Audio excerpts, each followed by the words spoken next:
Hello and welcome to another video.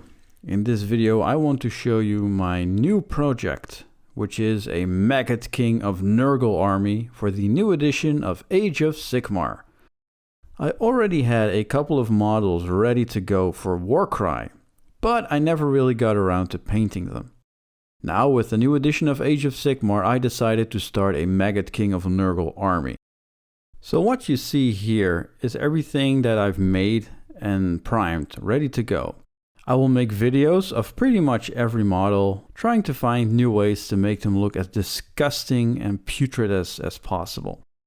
With this project I also tried to do something special with the bases, so I will also dedicate a video on how I made my Nurgle bases. But the first video will actually be how I will paint my plague bearers. I got something very fun in mind and I want to see if I can pull it off. Furthermore, I'm also going to see if a live stream might be fun, where I will be painting these models and answering questions from people that are watching, or, just to have a little hobby hangout, as they say.